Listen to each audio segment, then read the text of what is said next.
সেহরি খাওয়ার সময় যদি ফজরের আজান দেয় সেক্ষেত্রে করণীয় কি? আজানের সাথে সাথেই সেহরি খাওয়া বন্ধ করে দিবে, অন্তত কুলি করে পানিটা খেয়ে নিবে। মোহাম্মদ আজিমউদ্দিন, মসজিদে গিয়ে যদি দেখি তারাবির নামাজ শুরু হয়ে গেছে, সেক্ষেত্রে আমি কি প্রথম সালাতুল ইশা আদায় করব নাকি তারাবির নামাজ শুরু করব? সালাতুল ইশা পড়তে হবে, তারপর তারাবি পড়বে। যেটা ছুটে যাবে নিজে নিজে পড়ে নিবে। রোজা রেখে মেসওয়াক করা যাবে কি? হ্যাঁ, রোজা রেখে মেসওয়াক করা যাবে, তবে তিতা অংশটার জন্য ভিতরে না যায় চেষ্টা করতে হবে বাইরের জন্য ফেলে দেয়, আর ভিতরে গেলেও রোজা নষ্ট হবে না। কোনো ব্যক্তি রোজা রাখা অবস্থায় যদি এক ওয়াক্ত নামাজও না আদায় করে সেক্ষেত্রে রোজার কোনো সমস্যা হবে কি?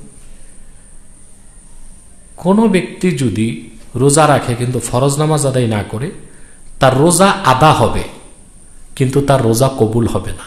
আদা হওয়া এক জিনিস, কবুল হওয়া এক জিনিস। আদা হওয়ার মানে কাল কিয়ামতে আল্লাহ তাআলা রোজা না রাখার জন্য তাকে গুনাহ দিবেন না, শাস্তি দিবেন না, কিন্তু রোজা কবুল হলে যে ফজিলত সেটাও সে পাবে না। কারণ রাসূল কারীম সাল্লাল্লাহু আলাইহি ওয়াসাল্লামের হাদিস আছে, রাসূলুল্লাহ সাল্লাল্লাহু আলাইহি ওয়াসাল্লাম ইরশাদ করেছেন, যে ব্যক্তি রোজা রাখলো কিন্তু ওয়ালাম ইয়াদা কাওলা যুর, মিথ্যা কথা ছাড়লো না, কিবর শেখায়ত ছাড়লো না, তো ফালাইসা লিল্লাহি হাজাতুন আইয়াদা শারাবাহু ওয়া তাআমাহু, তাহলে আল্লাহ রাব্বুল আলামিনের এতে কিছু আসে যায় না যে সে পানাহারকে বর্জন করছে বা রোজা রেখেছে, এতে আল্লাহর কিছু আসে যায় না। তো সে যে ভাই রোজা রাখলেন কিন্তু এক ওয়াক্ত নামাজ পড়লেন না, তিনি তো বড় দরজার ফাসিক, তো তার রোজাটা আদায় হয়ে যাবে কিন্তু রোজার ফজিলত থেকে সে বঞ্চিত হবে। নূর ইসলাম, রোজা রেখে ব্রাশ করার মাসালা কি? হ্যাঁ, রোজা রেখে ব্রাশ করা যাবে এবং ফাতোয়ার কিতাবে এসছে মাজনও ব্যবহার করা যাবে। তবে বর্তমানে যে পেস্ট ব্যবহার করা হয়, আমি বলবো দুই কারণে এটা ছাড়া খালি ব্রাশ করুক। কারণ পেস্ট ব্যবহার করলে স্বাভাবিক মাজনে যে স্বাদ তার চেয়ে অনেক বেশি জাওক স্বাদ পেস্টের মধ্যে, পিপারমেন্টের একটা স্বাদ, মিষ্টতার একটা স্বাদ। পেস্ট দিয়ে ব্রাশ করলেও রোজা ভাঙবে না, মাকরু হবে, হালকা হবে রোজা। আর কিন্তু আমাদের উচিত নয় পেস্ট ব্যবহার করে রোজাটাকে হালকা করা। সর্বোত্তম হচ্ছে মেসওয়াক ব্যবহার করা। দ্বিতীয়, যে পেস্ট ব্যবহার করবে ব্রাশের সাথে, অধিকাংশ পেস্টটি হারাম, অর্থাৎ অ্যানিম্যাল ফ্যাট, পশুর চর্বি থেকে পেস্টগুলো বানানো হয়। আর যেহেতু ইহুদি বা খ্রিস্টান কোম্পানিগুলো পশুর চর্বি থেকে বানায়, বা আমাদের দেশীয় যে কোম্পানিগুলো পেস্ট বানায় তাদের মূল যে কাঁচা মালটা বিদেশ থেকে আসে, ব্রাজিল থেকে, ইসরায়েল থেকে আসে, অতএব সেখানেও হারাম থাকার সম্ভাবনা বেশি। রোজা অবস্থায় এরকম হারাম জিনিস মুখে লাগানো একটি গর্হিত অপরাধ হবে। সর্বোপরি এটা তাকওয়ার খেলাফ, নাই করা উচিত। তবে মেসওয়াক করা যাবে। রোজা অবস্থায় স্ত্রীকে জড়িয়ে ধরা কিংবা চুমু খাওয়া কি জায়েজ আছে? রোজার সময় স্ত্রীকে জড়িয়ে ধরা বা চুমু খাওয়া জায়েজ আছে। এই ক্ষেত্রে দুররে মুখতার এসেছে, ওয়ালা বা'সা বিল কুবলাতি ইযা আমিনা আলা নাফসিহি আই আল জিমা আউল ইনজাল ওয়া ইউকরাহু ইন লাম ইয়ামান। কোনো ব্যক্তি যদি দিনের বেলা, রাতে তো জড়ায় ধরার চুমা নয়, সবকিছুই চলবে স্ত্রীর সাথে, রাতে সবকিছু আল্লাহর পক্ষ থেকে জায়েজ করা আছে। দিনে রোজা অবস্থায় কোনো ব্যক্তি যদি তার স্ত্রীকে জড়িয়ে ধরে বা চুমু দেয়, সে যদি তার উপর কন্ট্রোল থাকে, কি কন্ট্রোল?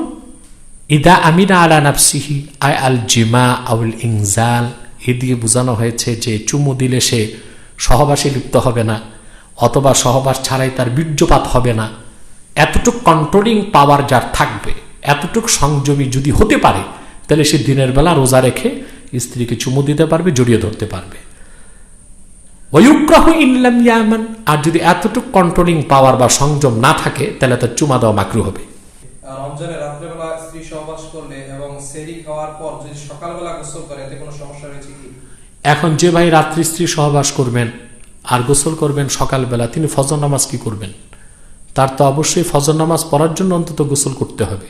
হ্যাঁ, দেখা গেল যে তিনি স্ত্রী সহবাস করলেন আর সেহরি করে ঘুমিয়ে গেলেন উঠবেন বলে, কিন্তু উঠতে পারলেন না, সকাল হয়ে গেল, তখন তিনি গোসল করবেন, এতে তার রোজার কোনো সমস্যা হবে না, গোসল ফরজ আদায় হবে। তবে গোসলের সময় সতর্ক থাকবেন, নাকের পানি যেন মাথায় না যায়, আর গড়গড়া করবেন না, শুধু কুলি করবেন। একটা প্রশ্ন ছিল, ইনসুলিন নেওয়া যাবে কিনা রোজা? হ্যাঁ, রোজা অবস্থায় ইনসুলিন নেওয়া যাবে, কারণ ইনসুলিনটা পেটেও যায় না, মাথাও যায় না, এটা রক্তে মিশে। তবে আহওয়াত বা এহতিয়াতপূর্ণ মাসালা যে ইনসুলিনটা আমরা সেহরির সময় নেব, ইফতারের সময় নেব।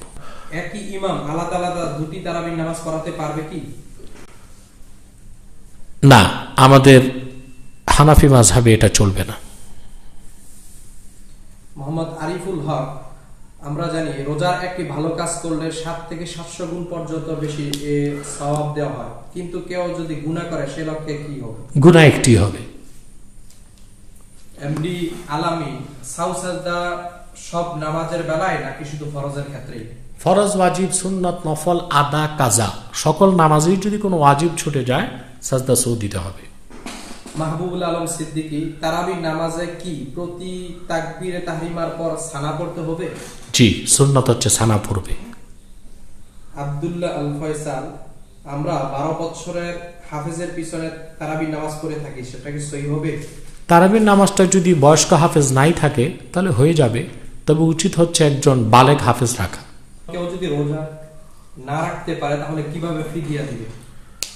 এক একটি রোজার জন্য একজন মিসকিনকে প্রতিদিন দুবেলা খাওয়াবে বা দুজন মিসকিনকে দুবেলা খাইয়ে দিবে। রোজা অবস্থায় ওযু করার সময় যদি ভুলবশত পেটের ভিতর পানি চলে যায় সেক্ষেত্রে রোজা কি বন্ধ হয়ে যাবে? না, ভুলবশত চলে গেলে কিছুই হবে না। 4 রাকাত তারাবির নামাজ শেষে যে দোয়া করি সেটা কি বাধ্যবাধকতা করতেই হবে? না, বাধ্যবাধকতা নেই, কিন্তু 4 রাকাতের পর মানুষ যখন বসে থাকবে আপনি কি করবেন? তার চেয়ে তো ভালো দোয়াটা পড়া, কারণ এই দোয়াতে আল্লাহর বরত্ব মহত্বের প্রকাশ করা হয়। রোজা অবস্থায় চুল কাটা ও দাড়ি এক মুষ্টি হতে লম্বা অংশ ছিটে ফেলা, নখ কাটা, মিসওয়াক করা, আতর লাগানো আমাদের মুরব্বিয়ান ইকরাম বলেছেন শরীরের সকল অংশই রোজা থাকে, অতএব ইফতারের পরে এগুলো করা হবে না, এই কথাটি ভুল। রোজাদার রোজা রাখা অবস্থায় চুল কাটতে পারবে, দাড়ি ঠিক করতে পারবে, আতরও ব্যবহার করতে পারবে। এগুলো নিষেধ মুহরিমের জন্য, হজ করতে গেলে এহরাম অবস্থায় নিষেধ। এমনকি হাদিসে এসছে হাজামাতের কথা, এটাও কারো কারো মতে করা যাবে। এগুলোতে কোনো সমস্যা নেই, এগুলো রোজা ভঙ্গের কোনো কারণ নয়। সাইফুল ইসলাম সালাম দিয়েছেন, আমি সৌদি আরব থেকে বলছি, হুজুর তারাবি না পড়লে ওয়ালাইকুম আসসালাম। ওয়ালাইকুম, হ্যাঁ, তারাবি না পড়লেও রোজা হয়ে যাবে, কিন্তু রমজান মাসের পরিপূর্ণ ফজিলতের জন্য সিয়ামুন নাহারের সাথে কেয়ামুল লাইলও লাগবে। কারণ রাসূলুল্লাহ সাল্লাল্লাহু আলাইহি ওয়াসাল্লামের হাদিস থেকে দেখা যায় যে ব্যক্তি রমজানে দিনে রোজা রাখলো আর রাতে নামাজ পড়লো, আল্লাহ তার জীবনের সব গুনাহ মাফ করে দিবেন।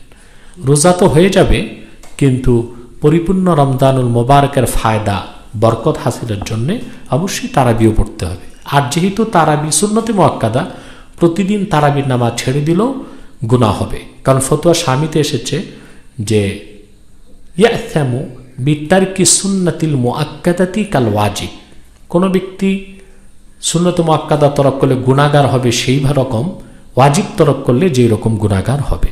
লন্ডন থেকে আবুল কালাম আজাদ ভাই জানতে চেয়েছেন, আমাদের এই স্থানের মধ্যে এক ইমাম সাহেব বলেছেন কেউ যদি তারাবির নামাজের শেষে যে দোয়াটি আমরা পড়ে থাকি সেটি পড়ে তাহলে সে জাহান্নামে যাবে।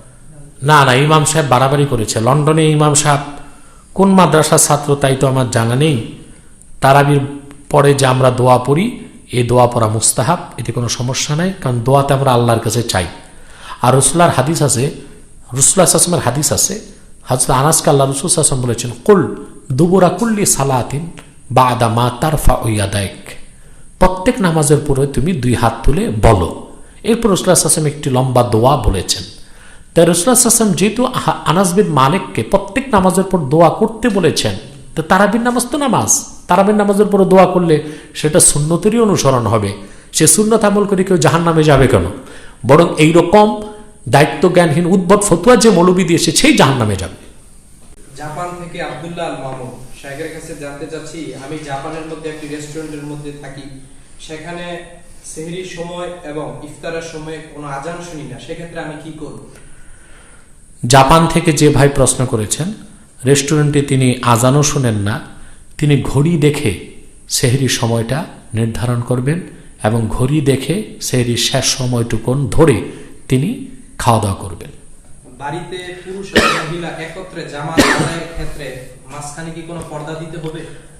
বাড়িতে যে মহিলারা নামাজ পড়বে, পুরুষদের সাথে, ওই মহিলাগুলো যদি তার রক্তের সম্পর্ক হয় পর্দার দরকার নাই। আর যদি শখ করে কোনো মহিলা বাহির থেকে চলেই আসে আর তার যে রক্তের সম্পর্কের না হয়, তাহলে তো অবশ্যই পর্দা রেখে দেওয়া উচিত। পরবর্তী প্রশ্নটি করেছেন ভারত থেকে মোহাম্মদ আহমদ আলী সাহেবের কাছে জানতে চাচ্ছি, কেউ যদি নাপাক অবস্থায় সেহরি করে এবং পরবর্তী সকালবেলা গোসল করে নেয়, তাতে কি রোজার কোনো সমস্যা হবে? না, রোজার কোনো সমস্যা হবে না, বরং গোসল করার সময় সে কুলি করবে, নাকে পানি আস্তে টানবে যেন মাথায় না যায়, আর কুলি এইভাবে করবে যেন পেটে পানি না যায়, আর বাকি শরীর ধুয়ে ফেলবে। মোহাম্মদ মহিউদ্দিন চৌধুরী চট্টগ্রাম থেকে সাহেবের কাছে জানতে চাচ্ছি, মহিলারা কি মসজিদে গিয়ে তারাবির নামাজ আদায় করতে পারবে? না, রাসূল করিম সাল্লাল্লাহু আলাইহি ওয়াসাল্লামের সহিহ হাদিস থেকে সাব্যস্ত, আম্মা জান আয়েশা রাদিয়াল্লাহু তাআলা আনহা থেকে বর্ণিত হাদিস, যা আবু দাউদে এসছে, তিরমিজিতে আসছে, আর অসংখ্য হাদিসের কিতাবে এসছে, আল্লাহ রাসূল সাল্লাল্লাহু আলাইহি ওয়াসাল্লাম মহিলাদের মসজিদে যাওয়াকে অপছন্দ করতেন, কিন্তু সরাসরি নিষেধ করতেন না, এই জন্যে যেন আল্লাহ রাসূল সাল্লাল্লাহু আলাইহি ওয়াসাল্লামের কাছ থেকে সরাসরি এলেম শিক্ষার সৌভাগ্য থেকে তারা বঞ্চিত না হয়। কিন্তু আল্লাহ রাসূল সাল্লাল্লাহু আলাইহি ওয়াসাল্লাম এটাই চাইতেন মহিলারা ঘরে নামাজ পড়ুক। পরবর্তীতে হযরত ওমর রাদিয়াল্লাহু তাআলা আনহুর জমানায় তিনি মহিলাদের মসজিদে নববীতে আসাকে প্রথমে নিরুৎসাহিত করেছেন, পরে সরাসরি নিষেধ করে দিয়েছেন। মহিলারা কোনো জামাতে মসজিদে যেতে পারবে না, বরং এই ক্ষেত্রে হানাফিদের ফাতাওয়া, যা জাওহারাতুন নাইয়ারাতে এসছে, খুরুজুল মারআ লিহুদুরিল জামাআতি মাকরুহ, মহিলাদের জামাতে অংশগ্রহণ করার জন্য মসজিদের উদ্দেশ্যে বের হওয়াটাই মাকরু। আর এখানে মাকরু মানে মাকরু তাহরিমি।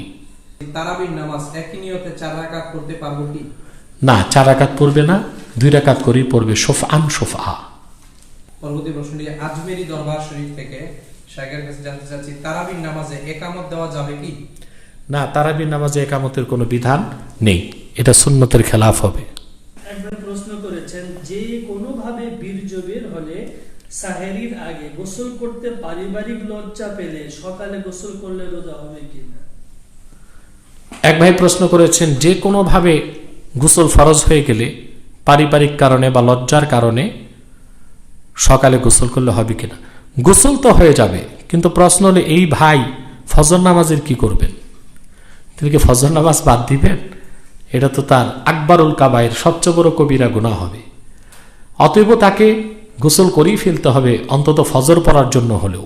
আর তারপরেও যদি কোনো কারণে সে গোসল করতে নাও পারে, নামাজ কাজাও করে, সকালে গোসল করলেও তার রোজা হয়ে যাবে, এতে রোজাতে কোনো বিঘ্নতা সৃষ্টি হবে না। মোহাম্মদ শহীদুল ইসলাম, হিন্দু ধর্মের লোকদের সাথে কি ইফতার করা যাবে? হিন্দু লোকজনের সাথে বন্ধুত্বের কারণে যদি কেউ খাওয়া দাওয়া করে, এটা তাকওয়ার খেলাফ, তবে জায়েজ হবে, এটা স্বাভাবিক খাওয়া দাওয়া।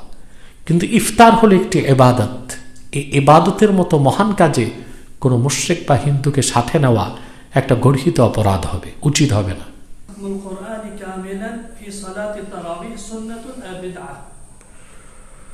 খাতমে কোরআন তারাবিহীন নামাজের মধ্যে পরিপূর্ণভাবে শেষ করা কোন অবস্থায় বিদআত নয়, বরং এটাও সুন্নাত। নুসরাত স্বপন, হুজুর মহিলারা সালাতে জোরে সূরা পড়তে পারবে? না, মহিলারা নামাজে, জিকির ফিকির কোনো ইবাদতে তাদের কণ্ঠকে বড় করতে পারবে না, কারণ হেদায়েত সরা এনায়েতে এসেছে যে সাউতুল আওরাতে আওরাতুন, মহিলাদের কণ্ঠটাও পর্দা।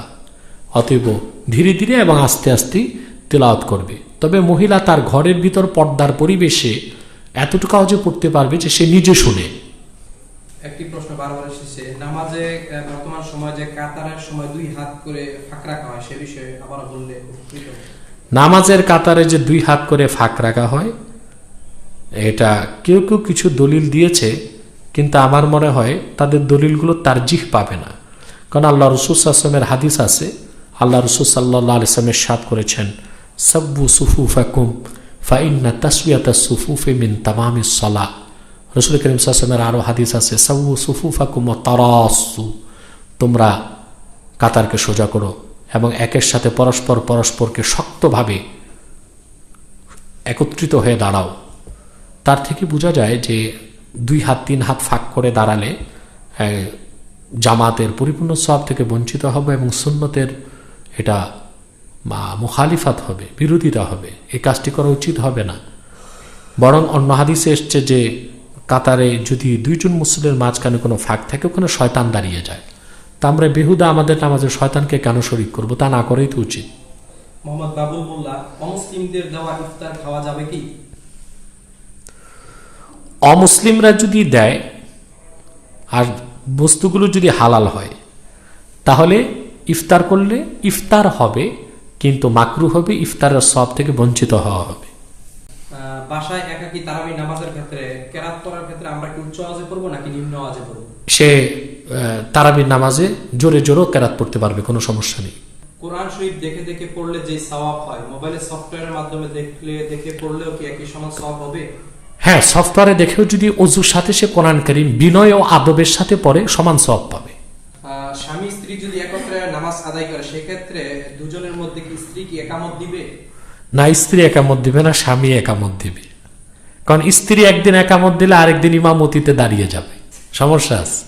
ভারত থেকে মোহাম্মদ ঈসা খান, তারাবি টাকা তুলে সেগুলো মসজিদে কি ব্যয় করা যাবে? এটা উচিত হবে না, কারণ তারাবির টাকার হকদার হচ্ছে যিনি তারাবি পড়ান তিনি। তো তার হক নষ্ট না করে মসজিদের হকে দিবেন কেন? আল্লাহ তাআলা কি বলেছেন? আল্লাহ রাসূল সাল্লাল্লাহু আলাইহি ওয়াসাল্লাম বলেছেন, ফাতি কুল্লাযী হাক্কিন হাক্কা, প্রত্যেক হকদারকে তার হক বুঝিয়ে দাও। মসজিদের হক ইমামের জন্য জায়েজ না, আর ইমামের হক মসজিদের জন্য জায়েজ না। ওটা ইমামের হক ইমামকে দিতে হবে। প্রথমে যদি সালাতুল ইশা, তারপর বিতের এবং ধারাবাহিকভাবে শেষে তারাবি নামাজ পড়ি, তাতে কি কোনো সমস্যা রয়েছে? সমস্যা নয়, তবে উত্তম হবে ফরজ এশা, তারপর 2 রাকাত সুন্নাত, তারপর তারাবি, তারপরে তাহাজ্জুদ, তারপরে ওয়েতের। বর্তমানে করোনার পরিস্থিতিতে কোন হিন্দু যদি কোনো মুসলমানদেরকে ত্রাণ দেয়, সেক্ষেত্রে সেটি নেওয়া কি জায়েজ হবে? ত্রাণ দেওয়া নেওয়া, কোনো হিন্দু যদি ত্রাণ দেয়, বিত্তমান হিন্দু, সে তো কোনো ফায়দা পাবে না। সে মানবিক কারণে যদি ত্রাণ দেয়, গরিব মুসলিমরা তা নিতে পারবে, এতে সমস্যা নেই। রমজান মাসে যদি কেউ মারা যায়, তাহলে সে জান্নাতে যাবে, এই কথাটি কি সঠিক? রমজান মাস যেহেতু বরকতের মাস, আর যদি সে ইমানদার হয়, অর্থাৎ তার আমলনামায় কোনো শিরক কুফর না থাকে, গুনাহ থাকে, আশা করা যায় রমজানের বরকতে আল্লাহ তারা মাফ করে দিবেন।